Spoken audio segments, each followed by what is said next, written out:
friends? Welcome to another episode of Deep True Crime, where we explore past cases and many times current cases. I think I have this a little too loud there. My apologies. Hope everyone's having an amazing day. I'm Manny Rodriguez with Deep True Crime. In today's episode, we're going to be exploring the story of Ed Gein, the Butcher of Plainfield. And we're just going to create it. We're going to keep this in story format. Won't be a long video. I just want to give you the lowdown on this Ed Gein character. This is the story of Ed Gein, the Butcher of Plainfield. A daylight murder is what led police to Ed's home. What they saw when they raided Ed Gein's home is said to have killed the local sheriff. From bowls fashioned from human skulls, a wastebasket from human skin, a mask from a human face, gloves from human hands. It was horrendous what has happened. Human organs in the fridge and a heart on a stove. The house had no shortage of horrors.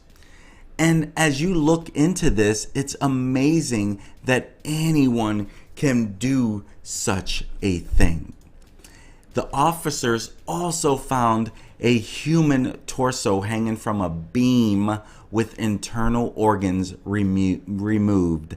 The body belonged to a local woman named Bernice Worden. Born on August 27, 1906 in La Crosse, Wisconsin, Ed Gein was the youngest of two boys born to George Philip Gein and Augusta Wilhelmine.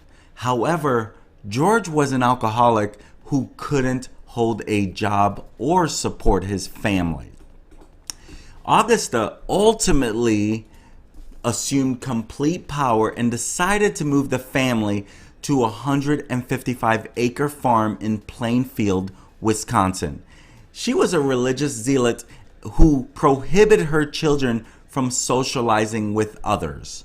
This would later devastate Ed after her death, setting him on a destructive trajectory, earning him the title of the Butcher of Plainfield.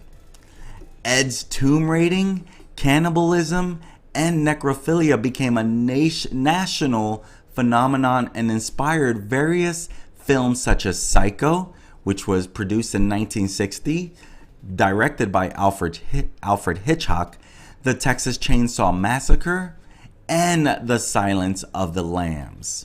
And I'm sure if you're a true crime follower, you've probably seen all three of those movies.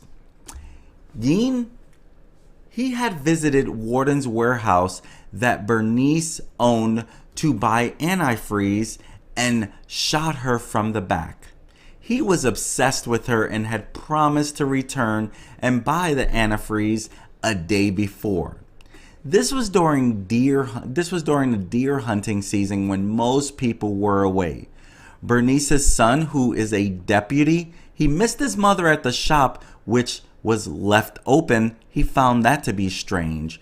He discovered blood and a bloody receipt with Ed's name on it.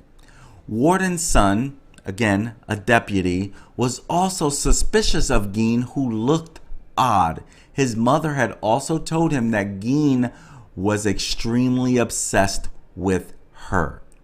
Perhaps she reminded him of his mother, Augusta, who died in 1945 following a stroke shortly after her son Henry died. Now, her son Henry also died under suspicious circumstances around Ed Gein. See, Henry became more critical of his mother's invasive nature after their father's death. However, Ed did not approve of Henry's opinion of their mother, who he seemingly worshipped. Henry died in suspicious circumstances in the company of Gein during a brush fire they set up but lost control over. That's odd in its own. The two adult brothers separated during the incident, and Ed lost contact with his elder sibling. However, when the police arrived, Ed led them to Henry's body, which had strange injuries on the head. Surprisingly, Henry's death was eventually declared an accident, and Ed never admitted to killing his brother. Now, Ed, he gains an interest in human anatomy and has creepy obsessions. Augusta's death, his mom, it led Gein into studying anatomy using corpses he stole from local cemeteries after his mother died in 1945. When it was so snowy and he couldn't dig up corpses, Gein kidnapped and killed local women. Gein claimed that a local elderly man assisted him to dig up the graves, but stopped when he was sent to an aged care home. Various women's genitalia, realistic masks made from human faces, and other paraphernalia were found in the House of Horrors.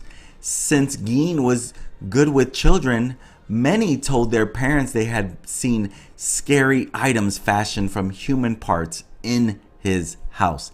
However, many parents dismissed the children's claim. Gein told the children some of the items were art pieces sourced from abroad. Now, during his trial, Gein admitted to killing Worden in 1957 and another woman, Mary Hogan, a tavern keeper, 3 years before in 1954. He never admitted to killing his brother or other women who disappeared in his town. In 1968, a judge declared him legally insane after finding him guilty of killing Miss Worden. The judge committed him to Mendota Mental Health Institute, where he died at the age of 77 due to respiratory failure in July 1984. His house was burnt to the ground while serving his sentence, but nobody was arrested. When Ed received the news of his house destruction, he said, just as well. It was the loss of the last piece that allowed him to keep his mother's memory. And that is the story of Ed Gein, who is known to